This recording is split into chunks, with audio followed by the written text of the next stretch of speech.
All right. Hello and welcome everyone back to another episode of Startup Fuckups. Today I have Jared with me from Moments by Blue, and we are going to be talking about an interesting topic of how to navigate some common mistakes that creatives make. So in and around the space, people who are doing video content, filming, podcasting, those kind of topics. So Jared, maybe I'll let you introduce yourself. Tell us a bit about what brought you to where you are today and kind of what motivates you. Hi there, everyone. My name's Jared Brookes. I go by the moniker Blue on socials and everything. I call myself, I guess, a content creator just because it seems to be the most encapsulating term. But my primary section is photography. I do some video work as well, a lot of editing and graphic design. Those are the sort of core areas that are really interesting to me. I've always been really into photography and just creativity. My family growing up, we had film cameras. We were always taking home videos and taking photos on vacation. So it was a very sort of communal part of my upbringing, was looking at these film photos, looking back at these old family videos and enjoying that. And I think naturally that kind of was going to sort of spur me in this direction. My father actually worked at the Toronto Star too for a period when I was growing up, before there was sort of like a lot of recessions. But you can't see it on audio, but in the background of our call there is an original back in the day when they didn't have graphic designs. They would lay out the printing presses or the printing sheets by hand, and there's a John Lennon memorial page from the day he passed away, and that's like the original pre-press copy. So that kind of was my upbringing. And then when I got into high school, I really got into yearbook classes and the media arts classes, and from there was lucky enough to have a friend whose mother worked in the printing industry, and she was the one who turned me on to the program that I went to at Toronto Metropolitan University, which was graphic communications management. It was a print heavy course. We got to learn the technical aspects of printing, but there was everything that goes into that system. So like the business side of it, the management, the accounting, the actual design side of things, like figuring out how do we take almost like an ad or a marketing campaign from concept to physical product, and all the touch points along the way. And then when I graduated, I went into industry for a little bit. My own side stuff, the creative things were picking up. So I decided to kind of go full time into photography just prior to the pandemic, which I wouldn't have done had I known what was in store for the next couple years. But other than that, that's kind of led me to where I am now. Great. It sounds like it's been pretty much a long time coming since you began. Yeah, Um, a little bit of hopefully a little bit of a destiny, I guess. yeah. So now you're about is it 3 years into the business now?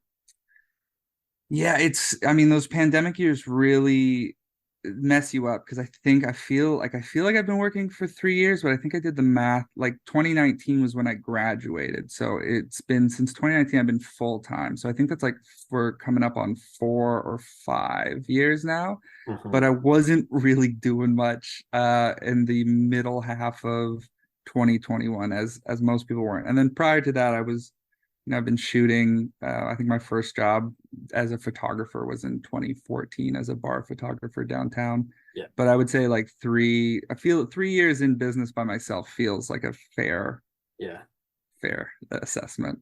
Well, kudos for you. I think it's not common that I see a lot of people go straight into business on their own right after graduation, because as we all know, like business sounds very lucrative, but when you graduate, you have debts to pay, you need to support yourself, and running a business is highly risky. And usually the first few years of business are not very profitable. So, before we even talk about the fuck ups, like what are some of your proudest moments? What are some of the kind of highlights that you want to share about your business so far? Oh man, I think one of the early highlights just prior to the pandemic, and was sort of like one of the things that made me feel like, oh yeah, like this is kind of working. working out was I got the opportunity to be flown out to New York City for New York Fashion Week, and I covered a Nike event. And that was like the coolest experience that I'd ever had at that point. And I still probably is a top experience. Like we stayed at Nike, put us up in a 5-star hotel. I think it was the Hilton right outside Vic Park, and like it was just gorgeous room. And they'd kind of messed something up on our first day, so we ended up getting a comped dinner at the 2 Michelin star restaurant that was in the hotel.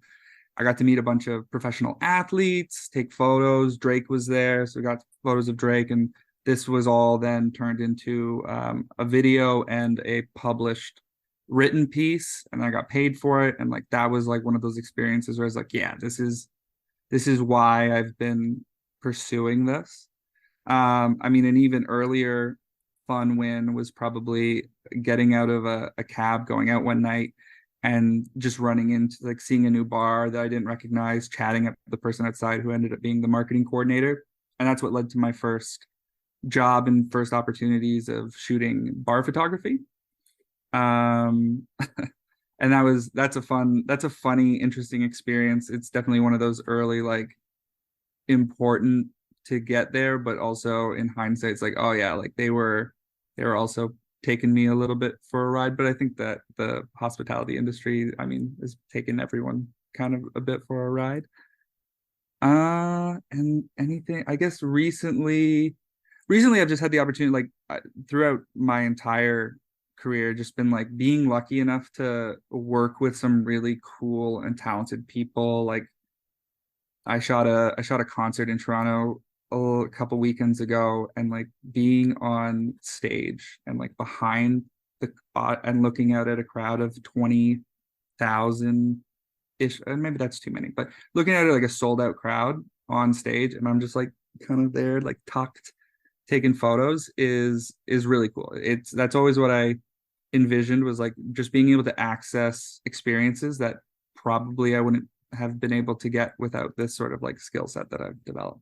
Yeah, very nice. And good job so far. It's not an easy task to go into business, and especially so with not a lot of experience and your kind of background. So I think you've done a pretty good job. So don't be too hard on yourself as we talk about some of the mistakes, because we all fuck up, we all make mistakes. And yeah, it's important to celebrate the wins and not just focus on the failures as well. Cool. Maybe let's dive into it. So you talked a bit about in our pre-call about having to fire a client. What was that experience like? It wasn't a great it wasn't a great experience building up to it, but since that, life has been substantially better, and that tends to usually be the case. It's awful in the moment, but that is also why you need to do it, because we had been working together for so long that it began, like, I guess there's a moment in those situations where you're like, oh, what am I going to do without this client? And you have to remind yourself that like you're going to be okay. Like you will find, figure out, there's usually some math to back you up too. You can usually look at the situation, be like, this is how much I'm working, this is how much I'm making off of this. And then you look at what other people, the situations are, and you go, oh, okay, well, if I give myself an extra 30 hours a month, like I'm going to be okay.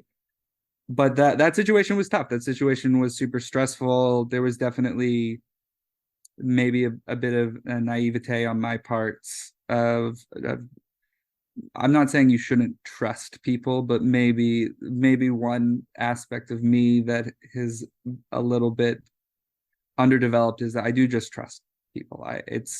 I can't.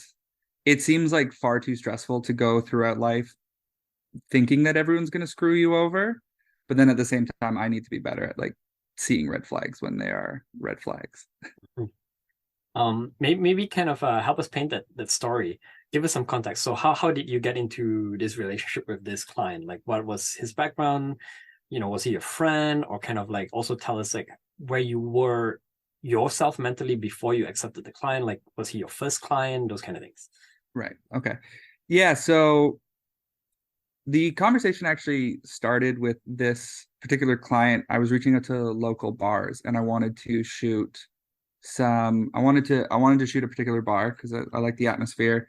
They led me to this company, where I had reached out, and our initial interaction should have probably been a tempering for the next couple years of working together, because I had sort of pitched my price, my product, of what I offered, and the immediate pushback I got was, "Oh, well, I know photographers in the city who will do this for $20 an hour." And at least in the photography space, even at that point, like, I felt very confident in my abilities, and I still do. So when I received that sort of price objection, I was like, oh, well, I not even like challenge it, but like, if you know photographers who can do what I do and are doing it for $20 an hour, like, let me know who they are, because then I'll hire them and pay them 20, because like that, I mean, that's the capitalist grind set of like, oh, well, if you know people who are undervaluing their work, then I mean, I can't tell you not to hire those people. Like, that seems like a great business decision. And I think that was probably just a bluff. And I ended up and that's how we got connected, was I ended up shooting, because I am quite decent at what I do. And we started from there. And then, we had conversations. My background is in print. A lot of his business was print marketing for his clients, and pre-press, I think, is something that not a lot of people consider. You often have, in the design process for print, there are a lot of like sort of like not regulations, but standards you need to hit in order for the thing you see on your computer screen to come out and look good on paper. So a big part of my education background is like understanding those settings and what's going to happen. So we had initially had a conversation about, can you do some pre-pressing? And I was like, oh, that's fine. That's not a big deal. Like, if you send me files, I can run them through like a quick, like, oh yeah, everything's looking good here. The color's going to come out. If there's any like trapping or other issues that the printer might have. So that was our initial conversation. We had another meeting after that in which he was put in a situation where his previous graphic designer had suddenly passed away, and now he had no graphic designer. And I kind of took on that burden, because it was also sort of the pandemic, and there wasn't a lot happening on my end. So I figured, okay, well, this is definitely a project that I can take on, and it's in my expertise. And we started at like a pretty low rate. Like, it was like, I think I was getting paid $25 an hour. We never really set up any contract, and I mean, that's both good and bad. We can go later. I think we could talk about contracts, because they're important, but I also think they're not always super necessary depending on the situation. Just depends on how much you trust a person. We worked together for 2 years. Under me, the production, I was handling like everything. Like, not only was I doing design, but I was prepping everything. It was going to press. I was also doing a lot of like client relations as well. And essentially, where it came time to fire the client was, we had a conversation about, like, for a very long time I'd been giving him a really good deal, and now, as regular life business was starting to pick back up, it was, you pay substantially less than every other client for, if anything, you're getting more work from me, and you take all of my time. And we would always have this sort of battle where he was like, well, I don't want to pay you more unless you can like guarantee me like 2 hours a day from like 12 to 2. And I was like, okay, but like, if you want that prime time spot, then that's even more like that, like, you know what I mean? Like, because the other thing was, I don't really understand why it is that you need me from 10 to 12. Like, I'm designing. We would work together a couple times, and it always really just felt like someone who was like very focused on extracting the value. Mhm. It wasn't so much that he was concerned about the, I guess, like the quality of it, but it was like he knew that if he could like micromanage me in a meeting, that he would be able to get like things that might take 5 hours done in an hour, and then he'd only ever pay for the hour. Like that was his primary. It was never really about the work. It was always like, how can I save as much money as possible? Mhm. And and then we had a conversation where I had mentioned, I would like to get us up to the hourly rate, and I was willing to. It didn't have to be a one-time jump. It was like, can we maybe like section that out, get you up to that rate? He said he was fine with that. We did an initial increase, I think, of like $10. So I got up to like $30 an hour. When I followed up a couple months later, after not hearing some things, after not hearing any like thing back from him, constantly getting a lot of work. Initially, after this conversation, he immediately went and found another graphic designer, which, I was like, okay, I see the writing on the wall a little bit. And then I was on Instagram one day after like just like another like last second having to put together a print order for a client. And I saw him post a photo of him smoking a cigar at a Florida golf course because he had just been gone for the first 3 months of the year. And it's like, hey, like you're making clearly enough money to like go on vacation for half the year. Like what where is like you're not even giving me enough money to buy groceries. Like I don't know what this working relationship is. And then I was like, we need to get up to this agreed upon rate. He was like, oh, there's just no way we could do that. He's like, he referenced the economy in Canada. He's like, well, most businesses are shrinking right now. And I was just like, I live in this economy too. I'm asking, like, you can't just not pay me anything. Uh He said the economy was shrinking. He also said that the work wasn't good or valuable enough to be. That's a contentious point because I don't disagree that the work itself was like wasn't like we were doing like incredibly hardcore graphic design, but it was mostly out of like, I'm doing the design you're telling me to do. Mhm. It could be better, but I'm following the instructions and the very rigid framework that I've been given to produce this work. And and when he, sort of a little bit blindsided, honestly, by the like almost forgetting that you kind of had agreed to this sort of system.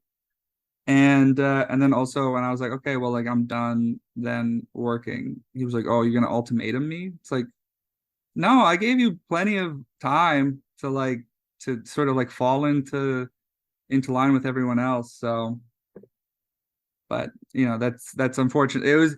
I think it hurt because I was like, oh, I'd given so much, and I actually sat down. One of the things that sort of gave me the confidence to do it too was I sat down because I did know how much he was charging client. Like I knew the margin he was making on me was ridiculous. That's also why I didn't feel that crazy for asking for a bit more. But yeah, I think at the end of the day, based on how much he paid me for the work, he should have I probably made him like close to $300,000.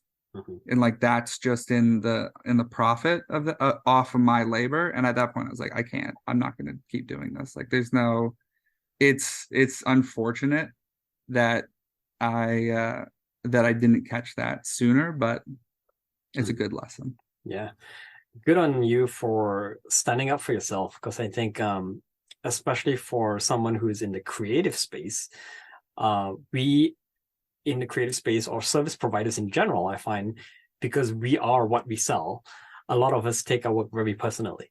So we tend to hesitate when it comes to, let's say, charging our worth, because sometimes we feel like, I really want to get this client. Maybe there's potential for future clients.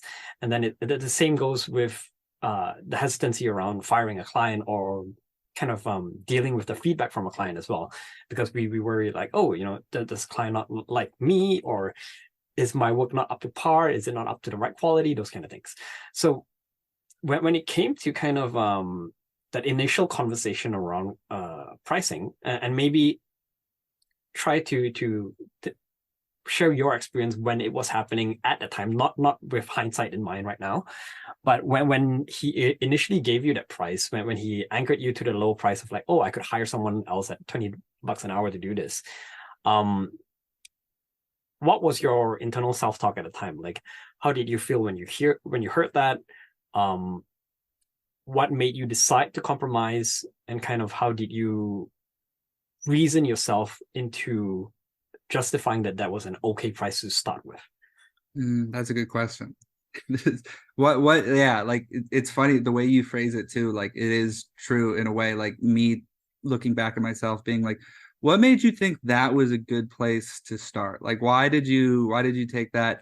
I think the first thing I'll say, at least for my photography stuff, one of the things that's always really helped me with price is just figuring out like what my cost to operate is, coming up with like really understanding what the hourly rate needs to be to not only cover just like life expenses, but also a camera has only so many shutters in it before it starts to kind of slow down as a tool. So it might be 5 cents, or it might be like a fraction of a fifth of a cent every time you click that button, but understanding that, okay, in the course, if I'm doing 100,000 shutters a year, I can have a reasonable expectation that this camera is going to depreciate its value in 5 years. So baking that into my operating costs. So when someone undercuts me and I try to do that with all my services, but that's a great place to be, like,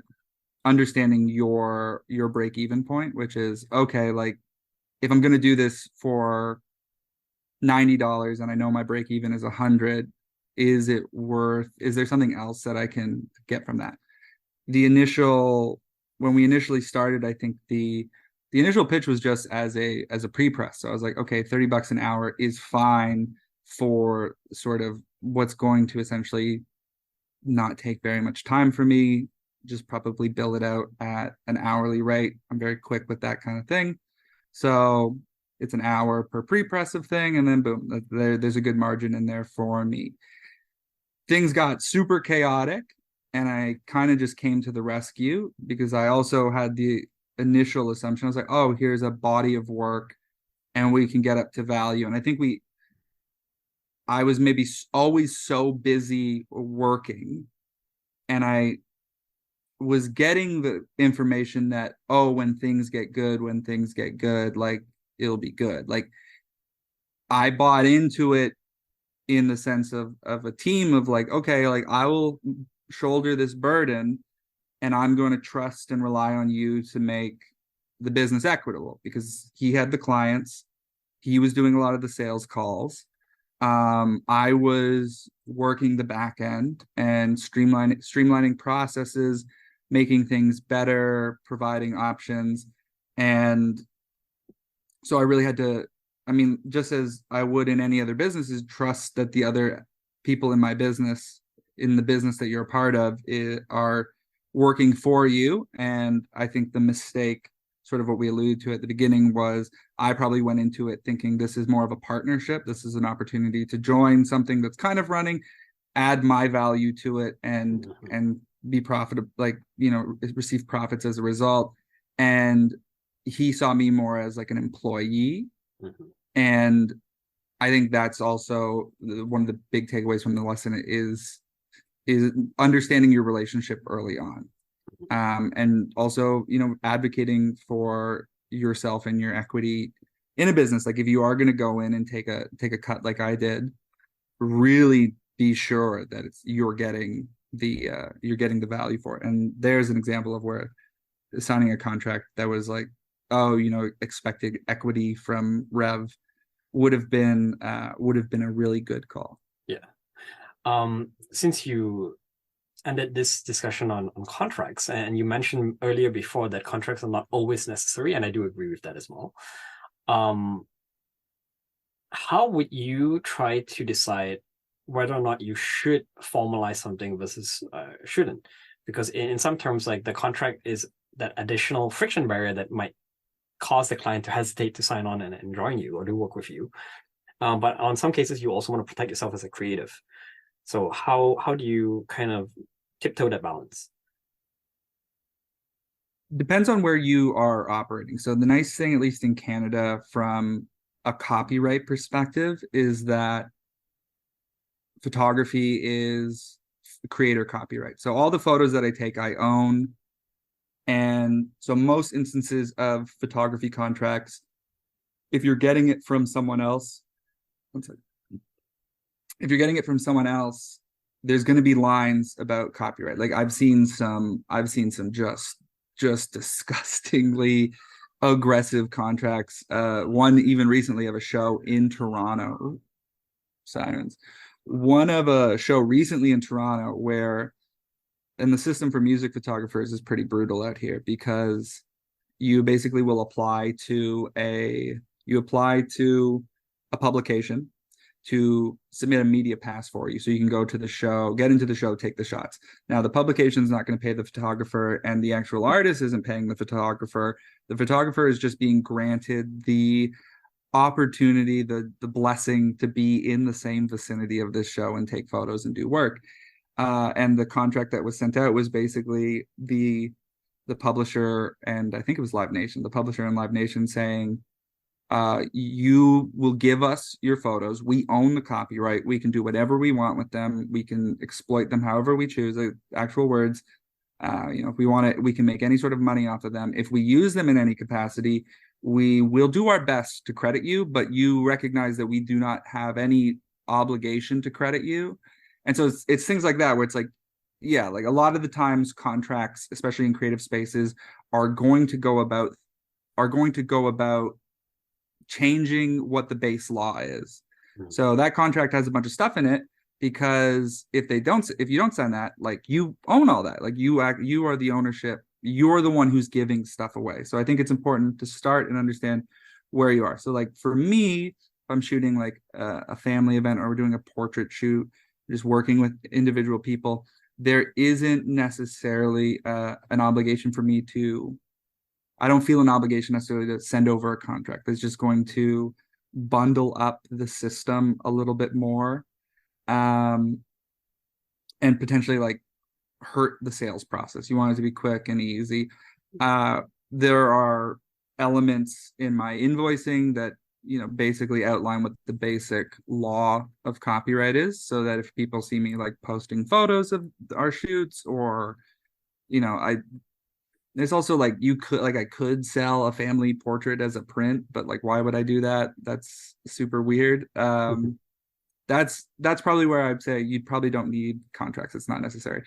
Getting into like more corporate things, that's probably where I would start to like list out some contracts, mostly just so that you're getting fairly compensated for your work, even as it lives on after you. Like the writer's strike has been a great example of the importance of that.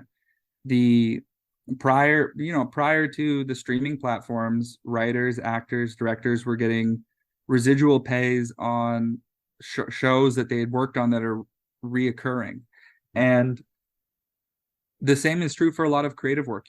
There's licensing that should be done. You're not just doing a logo for Nike. Like Nike's going to put that on millions and millions and millions of dollars of product. They're going to throw it behind millions of dollars of advertising.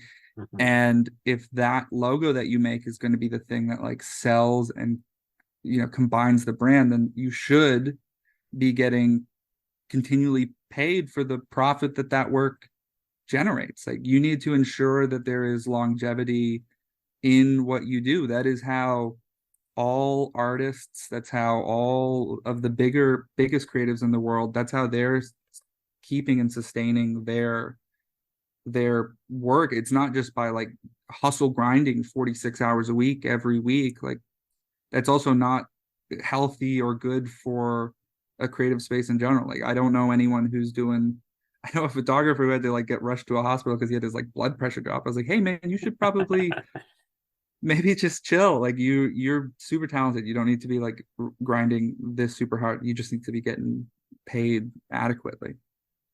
Yeah, since we're on the topic of pricing, I wonder if you have, and it's okay if you don't have an easy answer for this. I guess the challenge with pricing for creative products is that there are a couple of pieces. So one is we tend to associate pricing with our personal view of self-worth as well. So sometimes we feel like, I doubt my quality is up to that standard. Therefore, I'm not willing to charge that kind of high professional price yet because I'm just starting out. And that could be one element. And then the other element is also not having the long-term mindset, and also not realizing kind of what the potential value of the work might be yet. And some of this is not the fault of the entrepreneur, because I think sometimes we really don't know until things happen. So an example I can think of is, if you, let's say, photograph an event, you have no idea if that piece of work is going to blow up and become like the viral kind of highlight poster for that event in the future. It could be, but you don't really know until you see how the media takes up on it, right? So how do you try to how do you try to anchor around what an estimated value might be, and how do you start to think about longevity that you mentioned as well? I think the best place to start is where I started, and I think a lot of people are going to start, is going to start at your hourly. You should, even if you don't think that the work that you're doing is, comparable to like some elite photographer or the people that you look up to, recognize at least the value of your own labor. So you'll probably start with charging an hourly rate that you feel comfortable with. And you can start on the basis of the minimum wage in your area. I would probably go a bit higher than that. Recognize, like I said kind of earlier, you can do a very basic inventory of all the equipment you have, and then breaking it down.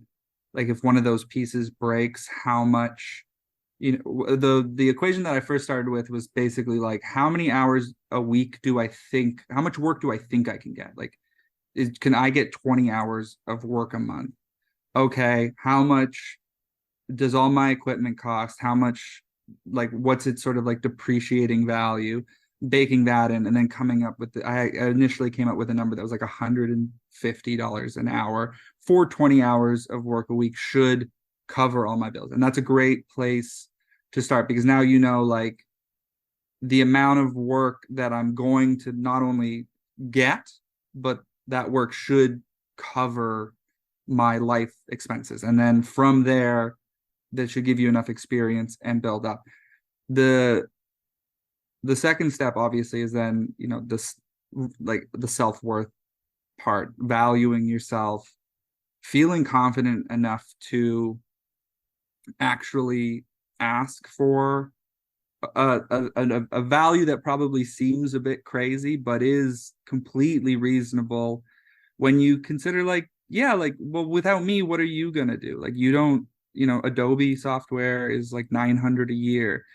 Graphic design is more accessible. Canva, Capwings, there's all these incredibly accessible softwares and tools which are fantastic for people who are just starting out, who want to pursue these careers, and it's a great place that you don't immediately have to go into massive amounts of debt to start becoming a creative. But that's not a substitute for skill. And I think a lot of the contention you're going to always have as a creative with business owners is business owners are going to look at the cheapest thing and go, okay, well, Capwing is like free, so why am I should just be able to pay someone minimum wage to do a relatively like high skill and detailed job. And that self-worth will come over time when you start to fall in love with the work that you're doing. You start to learn a ton of stuff. You're like, oh wow, like this is great. One of the best things that you can do for your self-worth is build a community, have people who are doing the same things that you do around you. So you're able to talk to other photographers, hear the struggles, tell story, like, just, even just share war stories of like, oh, this happened and that. And you'll start to not only understand like these are problems that are occurring across the board. And it's not something I should feel bad about. Like this just happens. But there's also, you're going to do things or post things where people that you respect as having established themselves as well in these spaces are supportive of your work. They like what you do. They want you to post. They want you to keep creating, and having that, support is so important. I mean, you will probably get it from friends and family, but I know as someone who is creative myself that like one of the first whole reasons that I started was like, I don't want to be liked just because people like me as a person. I want them to like my work. That's maybe a little bit unnecessary, because the third component to price is things are only as valuable things are as valuable as people are willing to pay for it. So there's like a subjectivity to all of our art, and people that like you will probably be willing to pay you more. So there is like a little bit of a personality thing, and that comes into networking as well, because I know I want to help the people that I like and my friends, and the same goes for people who have opportunities as well. As they want to help people that they like. They want to be able to give someone a shot and then do well, and then be like, I knew that guy was good and I brought him in and he's just a great guy. Like people and that's the community aspects. Like people want those around them to be succeeding as well, and want to feel like they're responsible for a little bit of that success. Mm-hmm. And I mean, I know I really like that. Like I love supporting other creatives and doing my best to provide advice or support, or being like, screw that's a bad deal, like don't take that. And that's just going to make you feel better in general, especially when you see sort of the numbers, you see what everyone else is doing, you start to get a sense of what the industry is like. It's going to make you feel a lot more confident when it comes to pricing. Great. I want to repeat back something that you say, because I think it's really valuable, and I want to make sure that listeners pay attention to it. So you mentioned surrounding yourself with a community of peers, and that is something I remember seeing something similar in a post by HubSpot talking about dealing with imposter syndrome. And I think we are often more critical of our own work than our peers are. And if your peers, or if the standard in the industry acknowledges that your work is at a good enough quality, then it's good enough. You don't have to doubt yourself in terms of like, I'm not good enough. I need to improve more before I'm willing to charge more, those kind of things. So curious to kind of fast forward things to where you are now. Do you still have a hourly component in your pricing, or do you entirely go by project or kind of output?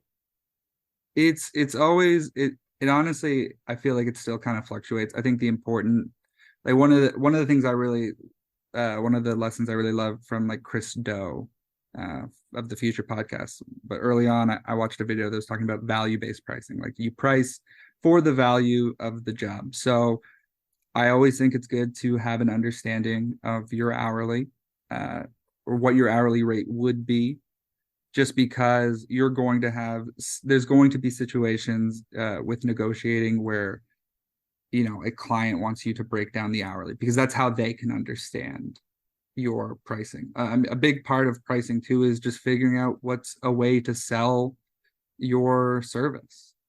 What's a way to get someone comfortable with the price that you're doing? Like, are you adequately explaining all the things that you're doing? Like, you're not just showing up and taking photos. There's so much more. We're planning, location scouting. I'm looking at the weather. I am coming up with ideas. There's going to be an editing component in the background as well.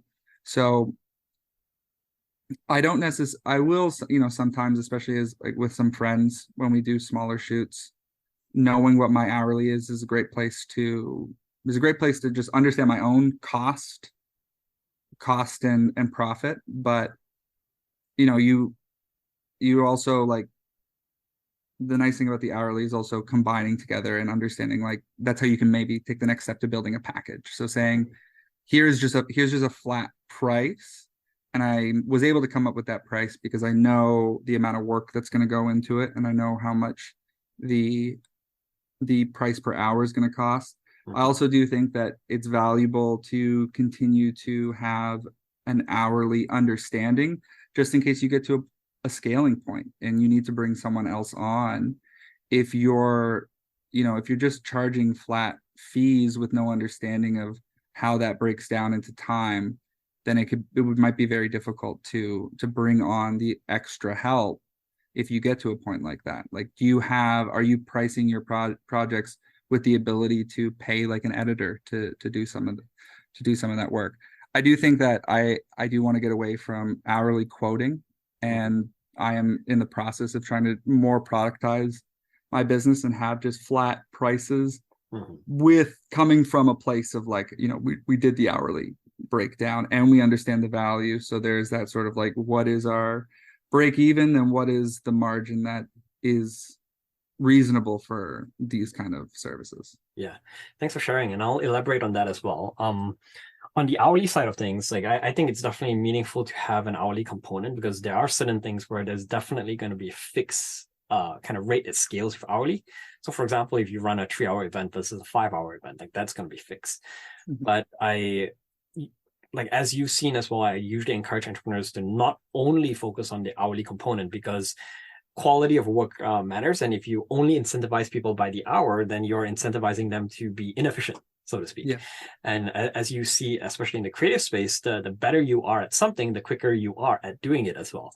So sometimes when it comes to, let's say, editing a photo, or let's say a video, someone who's less experienced might take much longer time to do that versus someone who's a lot more experienced. And the output and quality of the work is going to be much more different as well, regardless of the time spent on the work as well. So it's good that you're starting to look at value-based pricing. There's a great sort of clip that probably does a much better job of explaining that split than I ever could. Is Christo, again, talking about it was like, it's $10,000 for a logo, and he's doing it in front of a class, and he's like, give me some objections to this. And one of the guys goes, oh, well, what's your hourly breakdown? And he said, this is an aggressive way to do it, but it kind of like drills the point home as the competence you should have as a creator. But he was like, oh, well, my hourly breakdown, it's $200 an hour. And the guy was like, okay, well, so how long is this going to take? He goes, oh, he's like, well, like, if you're concerned about how much it costs, like, we could, for $200 an hour, we could get that logo done to you in 2 months for sure. Like, that's no problem. But if you want it done like this week, we can also do that, but it's still $10,000, because I'm not going to take, like, why am I getting penalized for being good at what I do? And that was sort of that, and that's exactly like getting away from the hourly. That's also a big part of like why I had to fire that other client, because one of his objections was, well, we provide a lot of work. And I was like, exactly. Why do you think you should be paying less and getting more for it? Like, that's not how, especially in that's not how this service, where you're not bulk buying lumber, where it's like, oh, good, we got rid of that inventory. It's like, you're like, I want to give you 40 hours of work a week, but pay less than you charge for 40 hours of your time. And I think when you look at it, when it's more in situations like that, and when you have those kind of like clear logical, you look at it like in that sense where the logic doesn't really add up. It's like, yeah, why am I getting penalized for being incredibly good at what I do? So that community is a big part of that too, is like identifying like, okay, yeah, like when you talk about the things you do, it's like, oh, how long did that take you? Oh, that only took me like 10 minutes to do. Wow. I don't think I could do that in 10 minutes. And just starting to really try and ground yourself within the talent that you have, like recognizing, oh, okay, like I'm pretty good at what I do. Great points. Before I kind of move on to summarize everything, I'd like to get your final take on one, I guess, common problem that I see a lot of creative people face, especially when you're starting out in the industry. When it comes to being a service provider, most people find that they're in a very crowded marketplace. A lot of competitors, a lot of other people doing similar services. What have you found works for you in terms of kind of staying above the noise and kind of communicating how you're different from, let's say, your different competitors? Or maybe if it's not just about a communication piece or the messaging, Have you found that there are different channels or different ways of outreach that are effective for you? That's a great question. I think when it comes to the noise, like I've had that conversation with, some creators, or like this. I feel like we put a lot of blame sometimes on the oversaturation of the market, but it's the same argument of just like, oh, like things are so different. Like it's crazy that the talk of like social media, how it's, oh, like that's a problem. It's like all the stuff, it was always probably this saturated. You're just much more aware of your competitors, of the people around you. I definitely take the approach of like a rising tide lifts all boats. So I'm never going, I think it's a negative if you're looking at your competition and going and like undercutting them. I think you should really focus in on just your craft and what you do. There's always probably going to be situations where someone looks at you and it's like, I'm under, like there's the same argument for people why I don't want to say my price because I don't want people to then like undercut me. And it's like, I think in creative spaces, it's not just the service. Like it's not, you're not just hiring a photographer for a photographer. You should be hiring a photographer because of the work they do. That should be the focus that you have. I think that was a big step for me when I was focusing in on like the price point, and like, oh, like I want people to pay for a photographer. You're competing in a space where people are looking for just any photographer. They're looking for someone who can just click a button, and you're never going to really be able to convince those people of like extra value, of and comparable value. They're just looking for someone who goes, they think that they could do it themselves, they just don't have the time to. Their son has an iPhone, he said they could do it. Like that's also just not a space you want to like really be in, and that's not going to be a space where you can grow. You should really focus in on yourself and how you look and the work that you're proud of. And if you're putting out good content if you're doing work that you're proud of, that is like uniquely you, eventually the right people that are looking for those types of creators are going to find you. You need to, it is a sort of a scary step of stepping out and being like, I'm just going to really focus on what it is that I do well, and only do that, and not try and be everyone. And the thing I think you'll find is that it's very difficult to potentially argue, like even when it comes down to price, it's like, well, it's me, like look at the photos that I take.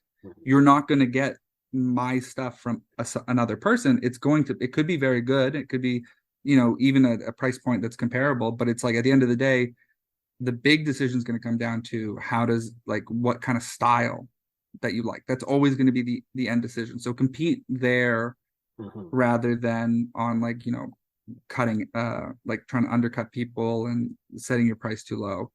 And then I think in terms of channels, I can tell you very confidently that email outreach has been awful. It's painful.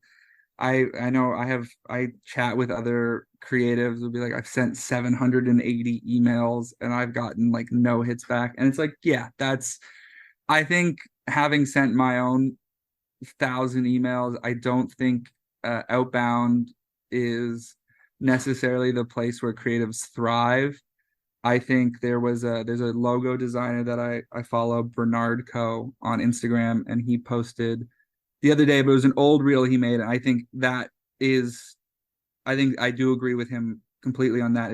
Is create stuff and work on how you present in your brand. Have portfolios on different sites. Have a website. Have an Instagram that looks really good, because as people begin looking, you're like, that's like doing even like this podcast, like creating content for yourself, getting people to find you and hear you. That's going to have so much more of an impact than the sort of outbound immediate like email stuff, because like, who knows, this, even this conversation that we're having, this, someone could see this a month from now, and that could lead to a referral or a lead. And if you're constantly planting seeds for the future, like, eventually things are gonna come up and come into fruition. I know that specifically for me, Instagram is also a really great platform. All my work is there, and DMing people. And now that I just crescendoed, I just passed the 1,000 follower mark, which was such a grind to just even get there. And then since I broke that mark, it's like Instagram like likes me a little bit more. So like I just seem to get followers a little easier. I think when people come to the page and they see 4 numbers, they're like, okay, that guy knows what he's doing. So it does that. There is a little bit easier. But I think, yeah, like I always have thought that the best way to get in touch with people is try and get them in their most personal, like, communication line. So, if you can get like a DM, if you can get a DM through, a DM is probably a little bit more impactful than an email, just because it's a little bit more personal and it's a little bit more casual. But also, I guess, know your audience too, because there are, a restaurant owner is probably, it's probably easier to walk into that restaurant, try and get their email directly, or not even their email, just try and talk to them directly. Whereas if you're looking to do more corporate stuff, then reach out to HR. Those, like, are the people you're reaching out to checking their emails? Are the people that you want to work with checking their Instagram? Are the people that you want to work with tech illiterate?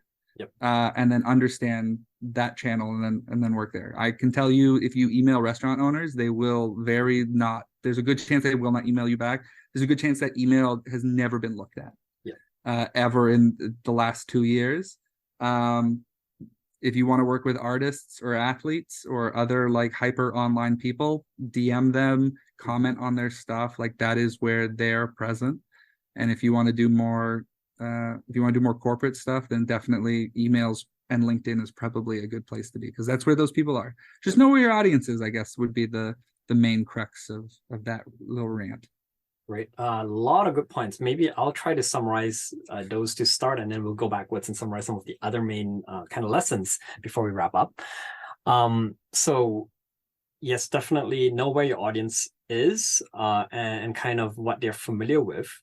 That's one point. Another one that I kind of read between the lines as well is to explore how you can communicate differently. Just because everyone's emailing doesn't mean you have to do the same thing, because you want to find a channel or a way that isn't overly saturated. Related to that, some other things that I'm seeing as well that are common in, I'll say service providers in general, is that some of the things that you talk about, the term that I attach to it is what I call experiential marketing. And what I mean by that is certain products work well for quote unquote traditional advertising. So like you can create an ad if you have a physical product, like you're selling a chair or selling a new beverage or food or whatever it is. But the same might not work as well if you're trying to sell a service, like you're a consultancy or a coach or graphic designer or whatnot, because certain things don't communicate well visually and with verbiage. The exception here is, which is kind of unique in your space, is that you're media and content creation. So at the same time, although it is difficult to talk about the value of your service itself, if you just sell your service as a commodity and just say like, I do photography, if you just leave it at that, it's very difficult to sell that. But then that's where, by actually creating content that you talk about, by coming on podcasts, by actually putting out more content, showing people what your images look like, it gives people an experience of what your kind of style is or stylistic choice is as well. So that's a bit about what I mean by experiential marketing. So an example here is, let's say, for example, if you offer emceeing services or you host events, instead of like advertising and saying that, oh, I'm an event MC, do you want to hire me? You might actually go out and run and host more events. And by doing so, people actually see your style, people experience how your events are different, and they want to hire you to run their events as well. So that piece on like getting more exposure, I think is a big part of it. So yeah, acknowledging that not every channel that traditionally works will work for your business, and focusing on the ones that do work for you. Because yes, cold outreach is absolutely a waste of time for a service provider, in my opinion, because Yeah. everyone's going to try to say that they're better than the next door neighbor, right? It's also like, it just, I don't know, it's, as my own person too, I've always, like, anytime I've gotten an email where it's like, we can boost your SEO, I'm like, this, I feel like you're just going to steal my money. Like, I don't trust that.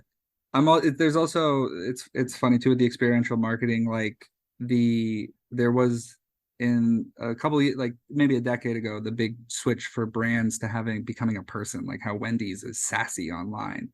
And that sort of worked, but now it's almost like that's gone a little too far. It's like, okay, now it feels weird that you're trying to give me just sell me the product. Can you please just sell me nuggets? Like, I don't want to know that Wendy's is there for Dippin' Dots, because Dippin' Dots is feeling super depressed today. Like, that's a weird late capitalism. This is a society that we've gotten to where the brands are having existential crises, and it's like, just understand yourself and just be true to yourself. Like, if you're doing something and you feel gross doing it, just don't do that. Like, that's probably a good sign. Yeah, definitely agree. Another one that you don't explicitly state, but I think is also important, is the importance of relationship-based selling as opposed to transactional selling, which I think is especially important in the service industry. A lot of our projects, people hire us for our personality, and not to say that you fake that personality, but they hire you for you. And a part of that, as you scale and as you eventually grow your own team as well, is they hire you for your kind of agency style of work as well. So that's where the relationships come into play, and it's not just about like the project and done deal kind of thing, right? Yeah. So making sure that you cultivate and understand the importance of nurturing those relationships, and not just treating your clients or customers as that one-off client or customer. Yeah. I think there was a great point that was made to me in an entrepreneurship class, which was, don't ever say that you care about someone's businesses as much as they do, because that's false. Like, it's patently false. Like, that person's business is so much to them as yours is to you. But the main point that I think that most people try to make when they say that is that I do care about your success, because I recognize if you're successful, then I'm successful. And like, and so having that mentality, it's not necessarily about, just, it's a transactional, like, oh, good, I got paid for this. It should always feel, or should always try to feel like you do care about the success of the work that you're doing. And that's also, I think, just going to help you mentally and emotionally as well, because that work tends to be a lot more fun than the stuff that comes across your desk that you just dread having to put together. For sure. I'll summarize some of the other stuff in no particular order. And feel free to jump in if you have more comments or if you want to elaborate on those as well. Okay. So the other key takeaway I got here as well is kind of understand your boundaries and kind of set up your own defense line in terms of how you protect yourself from scope creep. And contracts could be one form of doing so. But again, recognizing that contracts have the right time and place as well. So understand who you're working with, and is it necessary to go into that level of formality? And if it is necessary, then understand what is important for you and what's the trade-off versus being able to more quickly get the client as well. So those are some pieces. Other key ones are, I guess, identifying or recognizing some of those red flags when it comes to potentially troublesome clients. Yes. And some of the ones that I heard from your conversation would be micromanaging. So where people are kind of restricting your flexibility around, the time that you're working, wanting you to work specific hours, anchoring you based on comparing other similar prices or other similar vendors. Another great red flag that everyone should be like, don't ever just because you do a thing that is kind of arguably like more fun, like, sure, like, I love taking photos are great. Musicians who get to sing on stage, like, that looks so fun. Just because you're in a space that, like, some people maybe dream or have ambitions to do, doesn't mean that the work that you're doing is not work. So if someone's like, oh, well, you just take like photos is so like the social media, that's the fun job. It's like, it's still a job. Like you're going to work a lot. Yeah. And so don't let anyone ever make you feel like that you should be taking a pay cut because you're having like extra fun, more fun than finance. Yeah. Because I know finance people, and finance people have tons of fun doing math all day. They love it. They have a blast. They're weird. You're weird as well. And you're also going to work probably very differently than the project managers are going to work. So just yeah, it's building boundaries, but then also just like just know yourself. Like just feel good. Don't if someone's making you feel bad about who you are and how you work, but the work you do is still good, then I don't think that there's actually a misalignment there. Yeah, good point. And I'll piggyback on that as well. Like I've had some experience being in the media space as well. I used to run a drone film and photography business. And I think you're spot on. Like there are some elements that are, yes, fun, but there are also some elements that are, a real work or grind. Like not everyone enjoys editing. Like you enjoy the output or the final result that you get, but sometimes the editing process itself is a grind as well. So yeah, how much fun is it to put on like a denoising plugin onto my footage and then sit there for 3 hours as my computer like lights and I'm just like, oh, that's due tomorrow. Like that's not there's plenty of stress. And also like even drone flying, you're just like the most rigid, fully engaged abdomen as you control and like are just focused in on getting those different shots. And then also in situations too of where like the shot is going to disappear. You only have a small window to get what you need. Wedding photography is a great example of that, or just wedding anything. You can't be like, can you do the vows again? Can we take that from the top? Like life keeps moving. And for a lot of creative fields, it's like, okay, we only have so much time to capture what is interesting. For sure. All good points. I want to take some time to quickly thank you for sharing your wisdom and sharing your time. If people have more questions for you, want to learn more about you, what's the best way for them to reach out? I think the best way to get in contact with me is definitely on Instagram. I'm chronically online, so I'm usually there. My Instagram account is Moments by Blue. You can also check out my website, which is always constantly being worked on because even I still don't think that I've necessarily nailed how I'm portraying myself digitally. My website is momentsbyblue.ca. So you can check around there. You can hopefully also, it's just like a fun experience. I try to make the design aspects of my work like just enjoyable to be around. Those would be probably the two main places. Feel free to shoot me a DM, follow, comment on my work. I try to stay quite engaged. All right. Thank you for your time. Thank you so much for having me. This was so fun.